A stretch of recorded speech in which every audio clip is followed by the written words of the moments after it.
മണിക്കൂറിൽ എന്താ ഇപ്പൊ പുറത്തു വന്നിട്ടുള്ള ചാറ്റിൽ പറയുന്നത്?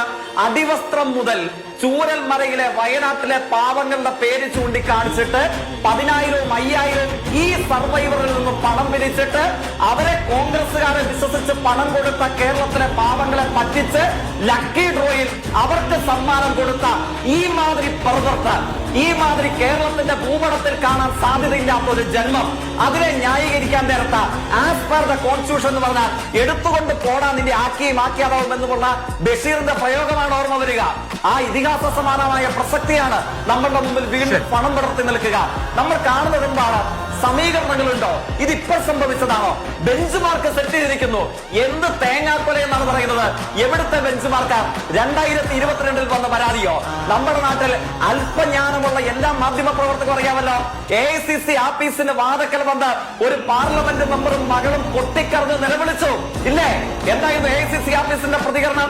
കേരളത്തിൽ 2 പ്രധാനപ്പെട്ട മീഡിയ ചാനലുകളിൽ ജോലി ചെയ്യുന്ന 2 മാധ്യമ പ്രവർത്തകർ, വർഗീയ രാഷ്ട്രീയം ഉയർത്തിപ്പിടിക്കുന്ന ഒരു ചാനലും മറ്റൊന്ന് മാർക്ക് റേറ്റിംഗിൽ പ്രഥമ സ്ഥാനം അവകാശപ്പെടുന്ന മറ്റൊരു ചാനലും, അവരുടെ പരാതി എന്തായിരുന്നു?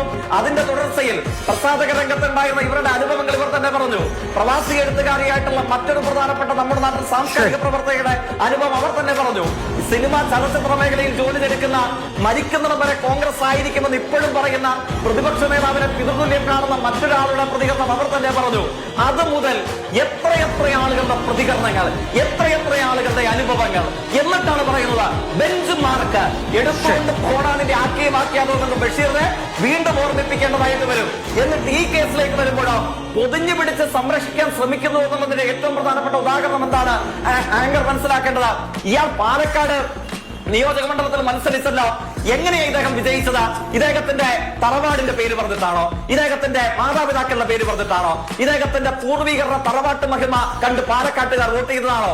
വോട്ട് ചെയ്തത് കൈപ്പത്തിക്കാണ്, വോട്ട് ചെയ്തത് കോൺഗ്രസിനാണ്. ആ പാനലിലാണ് ഇപ്പോഴും നിയമസഭാ അംഗമായി പാർലമെന്ററി പാർട്ടിയുടെ ഒക്കെ ഭാഗമായിട്ട് ഇയാൾ ഇപ്പോഴും തുടരുന്നത്. അതിന്റെ ഭാഗമായിട്ടാണ് ക്ഷേത്രങ്ങൾ മുതൽ ഇവിടെ സൂചിപ്പിച്ച ചലച്ചിത്ര താരങ്ങളെ വരെ ഇറക്കിക്കൊണ്ട് വന്നിട്ടുള്ള എക്സിബിഷനിസത്തിന് സോഷ്യൽ മീഡിയയിലെ അടിമ സംഘത്തിന്റെ കാലാൽപ്പടക്ക് ഇപ്പോഴും എല്ലും ഭക്ഷണവും കൊടുത്തിട്ട് ഇദ്ദേഹം പരിപാലിപ്പിക്കുന്നത് ആരുടെ ചെലവിലാണ്? ഇദ്ദേഹത്തിന്റെ കുടുംബത്തിന്റെയോ മാതാപിതാക്കളുടെയോ പൂർവികരുടെയോ മുത്തശ്ശിമാരുടെയോ എല്ലാം കോൺഗ്രസിന്റെ ചെലവിലാണ്. നമ്മൾ മനസ്സിലാക്കണം. അന്തസ്സുണ്ടെങ്കിൽ അവിടെ നിന്ന് തൂക്കിയെറിഞ്ഞ് കളഞ്ഞിട്ട് വേണം കോൺസ്റ്റിറ്റ്യൂഷൻ ഇമാതിരി ആക്കിയാതെ എടുത്തുകൊണ്ട് ഇങ്ങോട്ടേക്ക് ഇറങ്ങാൻ.